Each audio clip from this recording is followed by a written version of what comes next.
কাল যেহেতু ছিল শিবরাত্রি আর আজ ছিল শিবরাত্রি পরের দিন সোমবার, তো আজকে সকাল সকাল আমি আর তৌসাদি মিলে চলে গেছিলাম বুড়ো শিবতলাতে পুজো দিতে। আসলে শিবরাত্রিটা এবছর আমাদের করা হয়নি। তো এই যে আমাদের বুড়ো শিব একদম ঢেকে গেছে সমস্ত ফুল বেলপাতাতে। তো আমাদের পুজো দেওয়া সকাল সকালই কমপ্লিট হয়ে গেছে। পুজো কমপ্লিট আমাদের, সকাল সকাল পুজোও কমপ্লিট। এখন স্কুল আছে, স্কুলে যাবো না বাড়ি যাবো সেটাই ভাবছি। তাহলে নিয়ে আসলে হ্যাঁ, পুজো দেওয়া তো কমপ্লিট। আর দেখো মন্দিরটাকে খুব সুন্দরভাবে সাজানোও হয়েছিল ফুলের মালা দিয়ে, টুনি লাইট দিয়ে, খুব সুন্দর লাগছিল। আমাদের হাতে অনেকটা টাইম বেশি ছিল, সেই কারণে আমি আর তৌরদি মিলে ডিসাইড করতে পারছিলাম না আসলে যাবোটা কোথায়। তো সেই জন্য চলে গেছিলাম ফাঁসিতলা ঘাটে, কিছুটা সময় ভেবেছিলাম ওখানেই থাকবো। তো তারপর কি মনে হলো যে না, একটুখানি খাওয়া দাওয়া করা দরকার। আর আমার গাড়িটা এখানে পুরো একাই ছিল, এখানে আর কেউ ছিল না, সেটাই আমি বলছিলাম ভিডিওতে।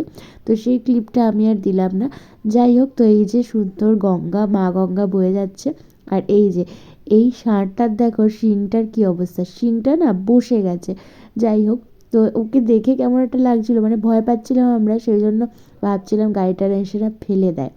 যাই হোক, এখন আমরা যাব কিছু খাওয়া দাওয়া করতে। তো প্রথমেই গেছিলাম আমরা চায়ের দোকানে চা খেতে। আর এই দাদাটা বড়ালঘাটে দারুণ চা করে, মানে আমার ভীষণ ভালো লাগে এই দাদাটার চা। তো এরপর চা খেয়ে তারপর যাব পাশে একটা দোকানে কচুরি খেতে। কচুরি আর ছোলার ডাল ছিল। আর খাবারগুলো বেশ টেস্টি ছিল, সত্যিই বলছি, দারুণ টেস্টি ছিল। বয়ালঘাটেই দোকানটা, মিষ্টির দোকান। যেহেতু আজকে ভেজ খেতে হবে সেই জন্য এইগুলোই খেলাম। তারপর স্কুলে যাব। পর আমরা বৃহস্পতিবার পুজো দিলাম। এত তাড়াতাড়ি পুজো হয়ে গেছে যে আমরা বুঝতে পারছি না আমরা কী করবো, কারণ এরপর আমাদের স্কুলে যাওয়ার আছে।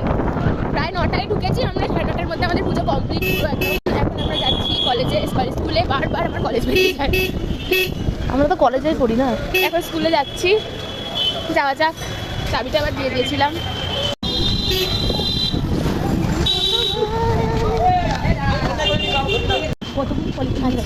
আজকে আমরা পুজো দেওয়ার পর আমরা খেতে গেছিলাম এক জায়গায়, সেখানে আমাদের ভীষণ এন্টারটেনমেন্ট হয়েছে। এন্টারটেনমেন্টের কী হয়েছে সেটা আমরা বলতে পারবো না, কারণ তারপর যখন আমরা গেলাম স্কুলে তখন দেখলাম আমাদের দুটো স্টুডেন্ট এই রকমের জিমন্যাস্টিক প্র্যাকটিস করছে। ওরা না এগুলো শেখেনি বা কোথাও ট্রেনিংও করেনি, ওরা এমনিতেই ভীষণ এক্সপার্ট। যাই হোক, ওরা খুব সুন্দর করছিল, তাই আমরা ফটোও তুলে রেখেছি ওদের। সোমবার না, আমি জানি সোমবারে সবাই বাবার মাথায় জল ঢালে বরের জন্য। তুই ঢালিসনি? তারপর আর কি সৌমি রানা ফল খেয়ে আজকের দিনটা এভাবেই শেষ করলাম, মানে স্কুলটা এভাবেই কাটালাম। তো চলো, টাটা, দেখা হবে আবার তোমাদের সঙ্গে নেক্সট ভিডিওয়ে।